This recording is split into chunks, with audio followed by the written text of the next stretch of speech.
Eh bien, salut à tous et à tous, c'est Anthony Klinger de la chaîne Acadev et aujourd'hui on se retrouve pour une toute nouvelle vidéo qui pour la première fois sur la chaîne ne parlera pas forcément de développement mais toujours sur la thématique du web design pour le coup. Aujourd'hui je vais vous présenter l'outil figma.com qui va vous permettre de créer des web designs comme je viens de vous le dire ou tout simplement des modèles, des templates, des visuels même. Vous pouvez faire des logos par exemple avec Figma. Et pourquoi je vous le présente alors que ce n'est pas forcément du développement? Tout simplement parce que ça va vous aider à y voir plus clair lorsque vous allez créer des projets, à tester, on va dire, des prototypes, c'est-à-dire vous allez pouvoir mettre en place plusieurs écrans, plusieurs screens et pouvoir développer, on va dire, une application ou une application web tout simplement et la tester directement, c'est-à-dire lorsque vous allez cliquer sur des boutons par exemple, vous allez pouvoir afficher la page suivante, créer des logiques conditionnelles, etc. Donc c'est un outil qui est très pratique, notamment lorsqu'on sait qu'avant on utilisait beaucoup Adobe XD, voire même Photoshop pour créer des designs de sites web ou d'applications mobiles ou web. Et aujourd'hui, Figma propose gratuitement, il y a plusieurs formules, dont une formule gratuite qui fait largement l'affaire encore aujourd'hui pour faire tout ce que vous voulez d'un point de vue web. Et je vais vous montrer tout simplement à quoi ça ressemble. Alors dans cette vidéo, j'ai déjà créé un compte, tout simplement avec mon compte Google de la chaîne YouTube. Vous pouvez très bien également créer un compte gratuitement sur Figma. Donc ça, n'hésitez pas, c'est gratuit. Enfin, vous pouvez choisir la fonction dev, enfin la formule dev qui est un peu plus, qui est payante, mais qui coûte pas très cher par rapport à la productivité que ça va vous apporter. Mais derrière, vous pouvez également choisir la partie gratuite. Alors à quoi ça ressemble? Tout simplement, vous avez un espace de travail dédié à votre compte. Ici, vous pouvez le voir, avec déjà, on va dire, des templates qui sont déjà créés. C'est-à-dire que si ici, je vais sur Figma Basics, voilà à quoi ça ressemble. On peut voir ici qu'on a un modèle de site web, par exemple, qui a été développé directement avec Figma. Donc là, il nous passe le tutoriel, mais moi je vais vous expliquer un peu tout ce qui est fondamental pour que vous puissiez commencer dès maintenant. Alors on va dire ça se présente un peu comme Photoshop, si vous connaissez bien Photoshop ou Photofiltre même. À gauche, on a tout ce qui est calque et assets, donc ça on le verra soit dans cette vidéo, soit dans une prochaine vidéo. À droite, on a tout ce qui est configuration, c'est-à-dire réglage par rapport au design, que ce soit pour du texte, pour des images, pour des formes, peu importe. Et à droite, ici, on a prototype. Et c'est ici, une fois qu'on aura toute la partie site, enfin qu'on aura développé nos différentes pages, par exemple, qu'on pourra créer de l'interaction. Et là, notamment, si je clique, je pense, sur un bouton, voilà, vous voyez qu'il y a un petit plus qui apparaît juste ici. Et en fait, si je reste cliqué dessus, je vais pouvoir le lier à cette slide-là. Et en fait, lorsque je vais cliquer ici, vous voyez que je peux mettre pas mal de propriétés qui vont me permettre de dire soit navigate to, faire un back, ajouter de la logique conditionnelle, etc. Alors évidemment, si vous voulez bien faire les choses, il va falloir prendre un peu de temps pour que ce soit réaliste. Alors nous, on va partir sur un projet vierge, donc vous voyez que ça fonctionne comme un logiciel. En haut à gauche, on va faire Back to File et on va faire en haut à droite Design File. Et là, on arrive sur une feuille vierge. Alors la première chose à faire, ça va être de choisir une frame. Une frame pour choisir. Alors qu'est-ce que c'est qu'une frame? C'est tout simplement un type de document, c'est-à-dire est-ce qu'on va partir sur un design de type mobile ou plutôt desktop, peu importe. Vous cliquez en haut à gauche ici sur Frame ou vous appuyez sur la touche F et ensuite ici vous allez choisir, on va dire, une base de départ. Donc soit vous téléchargez le template iPhone par exemple de n'importe quel iPhone, soit vous choisissez tablette, soit vous choisissez desktop. Vous avez également présentation où là vous avez juste une slide en 4 tiers ou en 16 neuvième. Vous avez paper où là c'est une feuille de standard, hein, vous allez pouvoir également faire des choses à vocation impression. Et vous avez également des templates social media. Donc ça, c'est vraiment très utile, notamment si vous êtes community manager ou vous avez des réseaux sociaux à gérer. Vous pouvez tout simplement choisir ici des templates de posts qui sont déjà prédéfinis. Nous, on va partir sur quelque chose de très simple, à savoir un MacBook Pro 16 pouces, voilà, qui est du coup sur un design très standard d'un MacBook Pro. Alors, lorsque j'ai cliqué dessus, vous voyez que maintenant, on a tout de suite en haut à gauche une nouvelle frame ici. Donc, il faut savoir qu'une nouvelle frame, ça équivaut à un nouvel espace de travail sur Photoshop. Et on va pouvoir en avoir autant qu'on veut. Donc pour dézoomer, déjà premier raccourci, on fait, si vous êtes sur Mac, commande, si vous êtes sur Windows, contrôle, et vous allez scroller dans le sens que vous voulez, suivant si vous voulez zoomer ou dézoomer. Ensuite, autre petit raccourci qui va être très utile lorsque vous allez avoir plein de frames, si vous restez appuyé sur la barre espace, et dès que vous voyez la main qui se transforme, vous allez pouvoir naviguer en cliquant dessus comme ça, sur toutes vos frames comme vous le souhaitez. Ensuite, vous pouvez faire des zooms, zoomer et dézoomer avec commande plus, commande moins ou contrôle plus, contrôle moins, et rester appuyé du coup comme je l'ai dit pour zoomer comme ceci avec contrôle ou commande. Donc ici, qu'est-ce qu'on peut faire? Déjà, ce que je vous conseille de faire dès le début, c'est de bien renommer toutes vos frames. Donc par exemple, ici, laisser MacBook Pro 16 pouces, on peut marquer Screen 1 ou Homepage lorsqu'on crée une page d'accueil. On va pouvoir venir créer un design ici, par exemple, un truc très simple où on viendrait poser, je sais pas moi, un rectangle ici, un autre ici. Donc là, on clique ici pour faire les shapes. Hein. Voilà, donc ici, vous avez plusieurs types de formes. Donc on a rectangle, ligne, arrow, ellipse, polygone, etc. Donc vous avez des petits raccourcis ici. Hein. Par défaut, c'est R, si je dis pas de bêtises. Ouais, c'est ça, c'est R et ça vous donne le rectangle. Voilà, on peut créer une petite interface très rapide pour que je vous montre un peu comment ça fonctionne. Voilà, je vais faire un truc comme ça.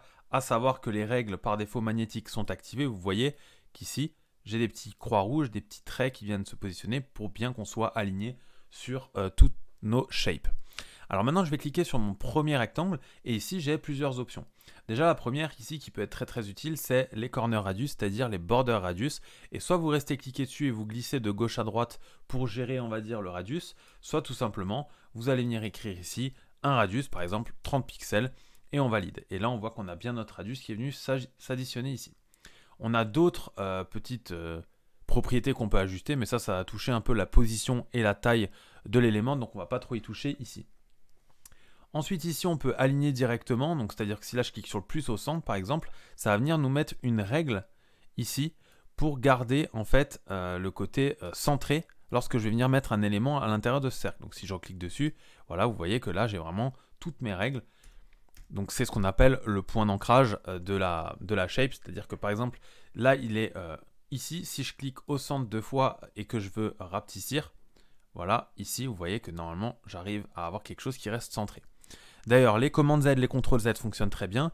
Comme sur Photoshop, si vous voulez garder, on va dire, avec un Shift, la taille, enfin le ratio sans déformer, on va dire, votre shape, vous restez appuyé sur Shift. Et si vous voulez le déformer du centre comme on l'a ici, vous faites Command Shift ou Control Shift, tout simplement ici, et Alt, pardon, et ça fonctionnera.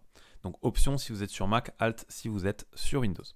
Voilà, on va recliquer ici. Moi, je vais revenir par défaut avec des commandes Z, voilà. Et maintenant, qu'est-ce qu'on va pouvoir faire en premier lieu? Déjà, ici, on va pouvoir gérer l'opacité, c'est-à-dire que si je passe à 50, vous voyez que la couleur s'est réduite, mais en réalité, c'est l'opacité qui s'est réduite. On a plusieurs types d'incrustation, donc ça, c'est un peu comme sur Photoshop avec l'incrustation, avec lumière saturée, lumière tamisée, etc., etc. Ensuite, vous avez également juste en dessous la couleur, c'est-à-dire fil du rectangle. Donc, si vous cliquez ici, vous avez la palette de couleurs avec la pipette également si vous avez un logo par exemple et que vous voulez pipeter dessus. Vous pouvez choisir une couleur, par exemple, nous on va choisir voilà, par exemple ce rouge. Vous pouvez choisir l'opacité ici, hein, comme du RGBA. Et derrière, au fur et à mesure que vous allez ajouter vous-même vos couleurs, vous allez voir que maintenant si je clique là, et ici, la couleur s'est additionnée ici pour que je puisse moi en fait accéder rapidement à cette couleur sur d'autres éléments. Donc ça c'est quand même très utile. Ensuite on a Stroke. Donc Strokes par défaut c'est tout simplement les bordures. Donc si je clique ici sur Stroke et je viens choisir justement une taille d'épaisseur, je vois qu'ici ça fonctionne bien. Ici je peux choisir Inside, Outside ou Center. Donc moi par défaut je vais laisser Outside et je vais réduire un tout petit peu. Voilà, on peut changer la couleur évidemment et la mettre dans la couleur qu'on souhaite. On va laisser en noir comme ça on le voit bien. Ici vous pouvez visualiser ou masquer tout simplement et réduire l'opacité ici comme avant. Ensuite, vous avez plusieurs types d'effets. Donc pour ça, vous cliquez ici sur les 4 points ou alors vous faites tout simplement un plus où vous cliquez et ça vous ajoute un effet par défaut. L'effet par défaut, c'est Drop Shadow, ce qui est une ombre, on va dire. Vous avez l'ombre intérieure, Inner Shadow, l'ombre extérieure, Drop Shadow, le Layer Blur et le Background Blur. Donc ça, c'est pour tout ce qui est flou. Et ensuite, à gauche, ici, en cliquant là-dessus, vous allez pouvoir gérer les paramètres. Donc là, par exemple, si je voulais ajouter une ombre sur ce rectangle, je mettrais par exemple un pixel en X, un pixel en Y, 30 pixels pour le blur, je ferai Entrée, tout simplement. Alors, qu'est-ce qui ne marche pas? Un pixel, voilà, et là on voit qu'on a une ombre qui est venue s'ajouter derrière. Alors évidemment, il va falloir la moduler pour la rendre plus stylée, mais vous voyez que ça fonctionne bien, et ici vous allez pouvoir gérer même la couleur de l'ombre. Moi je vais l'enlever, j'en ai pas besoin. Donc c'est pareil, hein, plus, moins, ou c'est facile à gérer. Voilà, donc ça c'est pour tout ce qui est alignement. Ensuite ici vous avez l'alignement par rapport à la page, c'est-à-dire que si là je clique à gauche, ça s'aligne à gauche. Si je le clique au centre, il se met bien au centre. et etc., etc. Donc en vertical et en horizontal. Donc moi je vais laisser ça par défaut. Voilà, tout simplement. Et ici, admettons que ça, ce soit un bouton. Donc pour ça, on va pouvoir utiliser le texte. Donc on clique ici, ou alors vous appuyez sur T. On clique là où on veut et on va marquer « Ceci est un bouton ». Ok, vous faites commande A ou vous cliquez dessus. Vous choisissez la police que vous voulez. Moi, je vais garder Inter. Vous avez toutes les Google Fonts par défaut. Hein. Je vais la mettre je sais pas moi, en black par exemple. Et je vais lui changer sa taille. Donc vous avez les tailles par défaut, comme ceci. Donc là, si vous cliquez ensuite sur V ou vous cliquez ici sur la flèche, vous pouvez tout simplement bouger comme vous voulez votre texte. Et vous voyez qu'encore une fois, il est magnétique. Et ici, vous allez pouvoir choisir une couleur. Je vais par exemple le mettre en noir. Hein. On va garder du noir, allez. On n'est pas très original. On peut choisir ici tout ce qui est data, enfin de propriété de texte. Hein. Évidemment, ça vous connaissez tout. C'est-à-dire centré à gauche, à droite par rapport à la div que vous avez ici.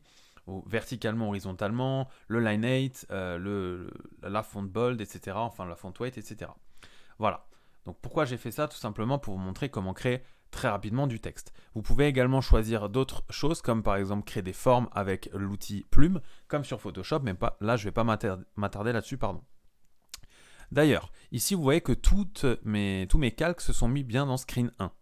Il se peut que si, par exemple, je clique en dehors de mon screen et que je marque Test, ici, normalement, vous voyez que du coup, il est en dehors de mon screen. Donc, soit vous l'ajoutez ici et il fait partie du screen, donc en fait, le screen devient un masque, soit vous le laissez en dehors et du coup, c'est à part.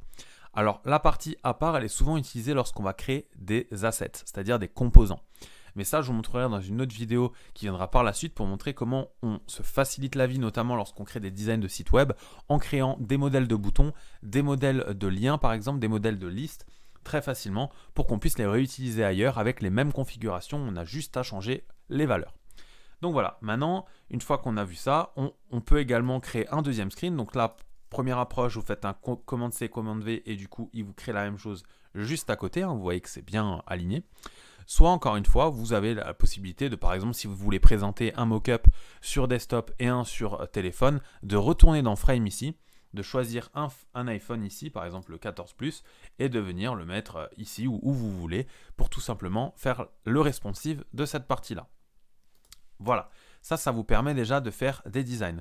Donc pour ce qui est du reste, je peux vous montrer également, je vais supprimer ça et vous rentrer dans le screen 1 et vous faire une shape pour montrer un peu ce qu'on peut faire. Voilà, donc ça fonctionne comme sur Photoshop encore une fois.